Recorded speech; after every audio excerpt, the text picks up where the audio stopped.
interessante que, por vezes, você até identifica o que você está sentindo, mas você não quer nem assumir para si mesma que num momento em que você esperava ter tanta satisfação, tanta realização, alegria, e que as pessoas esperam isso de você, que você vai ter que compartilhar que você não está feliz, porque parece que não encaixa. Então, a gente tem construções sociais muito fortes relacionadas à experiência da maternidade. Isso é um peso enorme quando a tua experiência não corresponde àquela expectativa. Sim. Então, eu tinha, assim, uma estrutura familiar muito boa, estava tudo bem, eu tinha uma rede de apoio, eu não tinha motivos para estar assim. E até a minha própria família não entendia. Então, foi muito difícil assumir. Mas por ter justamente autoconhecimento, conhecimento, eu não era psicóloga, mas era estudante de psicologia. Então, eu gosto de compartilhar isso porque foi muito forte. No segundo dia, quando eu saí do hospital com o Mateu e a gente foi para casa, eu estava eufórica, porque eu tinha feito parto natural. Então, assim, ocitocina lá em cima, eu estava muito empolgada com aquela experiência do parto, 19 horas de trabalho de parto. Meu Deus. Foi, assim, uma coisa muito intensa. E eu lembro que eu cheguei em casa e eu falei para minha mãe, nossa, como que pode uma mulher pensar em fazer algo contra o seu filho, porque isso aqui é uma coisa incrível. Quando o Mateu completou 15 dias, eu falei para minha mãe, agora eu estou entendendo por quê. Eu estou entendendo como muda radicalmente de uma hora para outra tudo isso que a gente está sentindo, a intensidade que chega. Então, a privação de sono, essa coisa de acordar cada 2 horas para amamentar de madrugada. Eu lembro que eu levei o Mateu no pediatra nos primeiros dias e ele falou, mãe, ele precisa mamar de 2 em 2 horas. Então, colocava ali o reloginho, mesmo se ele não acordasse nos primeiros dias, para levantar. Teve um dia que eu acordei e eu não sabia se eu tinha uma criança ou 2 para amamentar. Era uma coisa assim... Uma confusão mental. Mental, porque muitos dias sem dormir. E eu tive uma questão importante antes do Mateu nascer. Com 35 semanas, eu fiquei de repouso, porque eu tive diabetes gestacional. Então, eu tinha excesso de líquido amniótico e poderia romper a bolsa. E eu já estava muito ansiosa e preocupada com isso, então eu comecei a ter insônia. Eu ia dormir 9 da noite, 1 da manhã eu acordava e eu não dormia mais. Então, as 3 semanas que antecederam ao meu parto, eu já estava em privação de sono. Quando o Mateu nasceu, eu já estava exausta. E eu arrisco dizer que a privação de sono é uma das partes mais difíceis da chegada de um bebê. Com certeza. E aí eu comecei a ficar assim com essa confusão mental, com muita ansiedade, muita. Eu deitava para dormir, eu não conseguia em qualquer horário do dia. Eu usava todas as técnicas de relaxamento, respiração. Eu conversava com a doula que tinha me acompanhado. Eu tenho todos esses áudios guardados até hoje, porque eu sabia que isso em algum momento ia ser útil para a vida de outras mulheres. Porque era uma coisa que se eu pudesse arrancar do peito, mas era muito desconfortável. Um dia eu marquei uma massagem para tentar relaxar um pouco. E quando faltava 15 minutos para ir, eu morava numa cidade pequena, o trânsito muito tranquilo. Eu não consegui sair de casa. Eu tinha a sensação que eu não ia conseguir dirigir. Eu nunca tive esse problema. E eu fui para debaixo das cobertas, eu me encolhi ali em posição fetal e eu mandei uma mensagem para ela e falei, eu não consigo sair de casa. E comecei a chorar. Banho, eu fui dar banho no meu filho quando ele completou 45 dias. Meu Deus. Eu não conseguia, eu tinha a sensação que ele ia escorregar, que eu ia afogar. Então, vinham muitos pensamentos ruins, como se eu pudesse fazer algo contra o meu bebê. Né? Muito medo, muita insegurança. E aí, com 15 dias dele, eu já fiz contato com uma psiquiatra. Eu falei, eu não tô bem, eu preciso de ajuda. E aí ela falou, Rafaela, como você tem conhecimento e até autoconhecimento, você se percebeu, vai fazer alguma atividade física. Tenta liberar um pouco essa ansiedade. E aí eu fui fazer yoga, estava lá fazendo yoga e veio o pensamento, eu não vou dar conta, talvez seja melhor eu desistir de viver. Nossa, então foi uma coisa muito forte. E isso foi uma das coisas que me impulsionou a querer trabalhar com essa temática, porque eu penso que se eu, com suporte emocional, psicológico, com uma estrutura familiar, tive um pensamento de morte nesse momento, eu fico imaginando outras mulheres que têm uma realidade muito distante da minha. Nossa. E até mesmo as que têm uma realidade parecida e que não se acolhem, se culpabilizam, se punem por não estarem felizes. Então, que não pedem ajuda, né? Isso.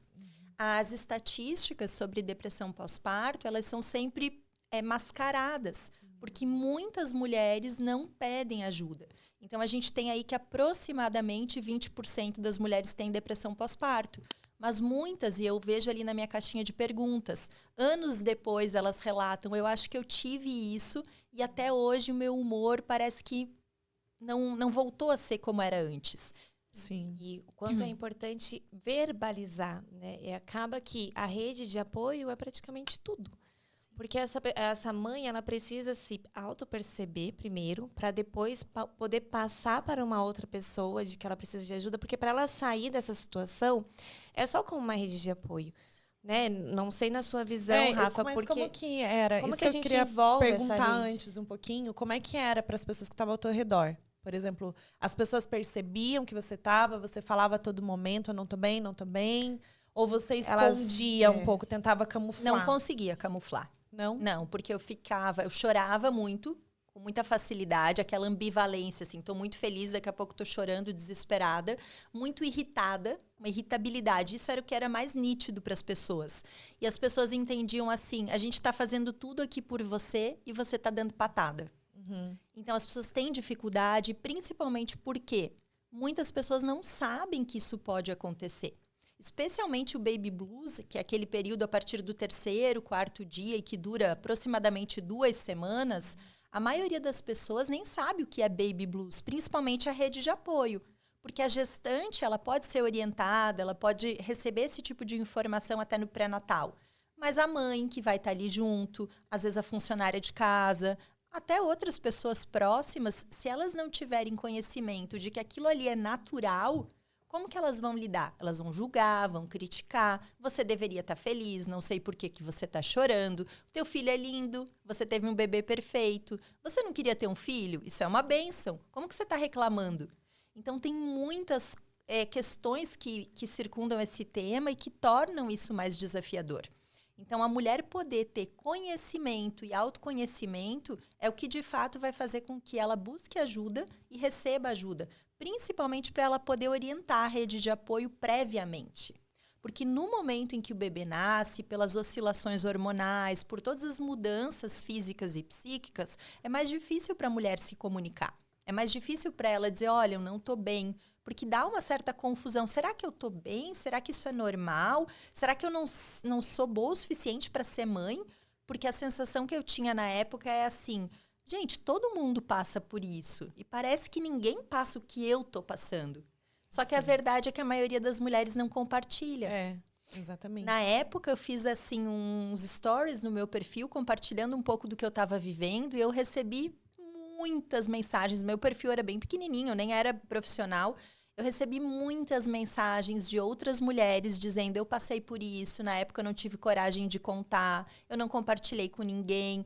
Eu compartilhava com meu marido, ele dizia que era frescura, que eu precisava sair de casa, arrumar o que fazer. Eu mesma, eu falo por mim. Eu camuflei o que eu sentia, com certeza absoluta.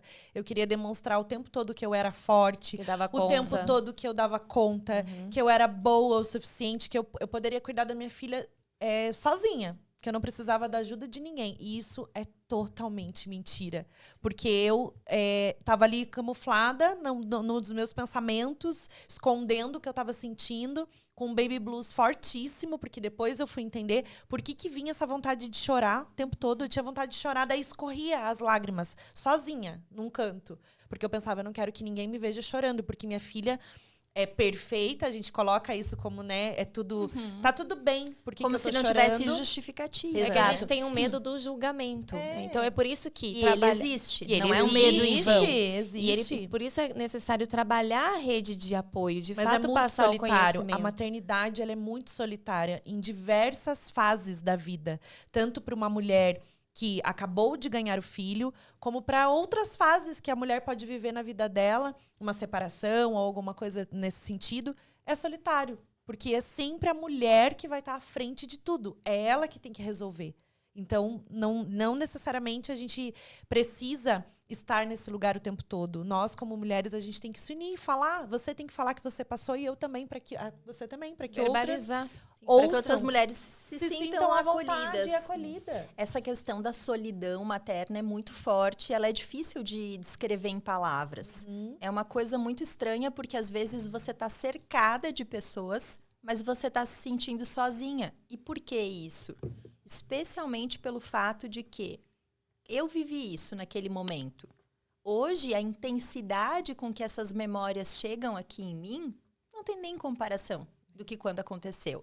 E aí, com o passar do tempo, a gente vai se distanciando um pouco dessa realidade. Então, quando uma amiga, uma pessoa próxima está passando, você não tem mais aquela noção da proporção que aquilo é. E aí, o que as outras mulheres costumam dizer? Vai passar. Vai passar, mas a que custo? Precisa ser tão pesado? Precisa ser tão duro? E aí o parceiro também tem uma dificuldade muito grande de entender isso, porque ele não sabe como se posicionar. Lamentavelmente, a nossa cultura não prepara o homem para esse papel. Isso não é uma justificativa, mas explica o porquê também para o homem é muito mais difícil. Eu sempre reforço que hoje, até com as redes sociais, a gente tem muitas possibilidades para que o homem se permita viver essa experiência da melhor forma possível. Vai estudar, se prepare, conheça a realidade. Mas a gente sabe que isso ainda é exceção, não é a regra. Sim, a gente tem um movimento de uma mudança muito significativa da paternidade. Eu vejo cada vez mais homens engajados, querendo participar de fato, desempenhar o verdadeiro papel de pai. E um pai, ele pode ser tão presente, afetuoso, amoroso com o filho como uma mãe. Mas ele precisa ter interesse de ser assim. Porque diferente da mãe, isso não é natural e instintivo. Porque a mulher tem a gestação para se aproximar do bebê. Tem um estudo que foi feito, publicado no ano passado, que mostrou, avaliando pais europeus e pais dos Estados Unidos, de primeira viagem. Quais eram as mudanças cerebrais que aconteciam nesses homens com a experiência da paternidade? E o que a gente percebeu? O que o estudo percebeu? Que as mudanças são similares às mudanças da mãe, mas de uma magnitude muito menor. E aí, o que é definitivo para que o homem, de fato, consiga desempenhar um papel muito próximo da mãe? O engajamento dele nas experiências. Então, quando o homem participa desde a gestação, acompanha no pré-natal, se envolve nas decisões, se envolve também afetivamente, porque muitas vezes o homem se prepara para ser pai falando dos aspectos materiais. Ele vai cuidar da vida financeira, ele quer trocar de carro, ele quer aumentar a casa maior, ele quer ser o provedor. Só que a mulher precisa de um parceiro ali do lado dela, que enxergue as necessidades dela e que ouça quando ela pedir, eu quero você aqui, quero você segurando a minha mão na hora do exame para saber se está tudo bem com a criança. Porque essas preocupações que a mulher tem durante a gestação já podem ser um fator de risco para uma eventual depressão pós-parto. O isolamento social, como vocês falaram, essa coisa do pós-parto, de ficar sozinha, querer dar conta de tudo, o isolamento social é extremamente prejudicial. E o que a nossa cultura hoje promove? Nasceu um bebê, fique 3 meses dentro de casa e não saia. Então, a gente precisa estar atenta para não ir para os extremos. Porque, de fato, a gente precisa respeitar vacinas, cuidado, não receber visitas. Mas você colocar o teu bebê num carrinho e dar uma voltinha na quadra, pegar um pouco de sol, ver outras pessoas, você não precisa ter contato. Mas sair daquele ninho que a gente preparou com tanto cuidado, certamente vai facilitar esse processo e vai distanciar a mulher desse medo, dessa insegurança, que dentro de casa só é reforçado.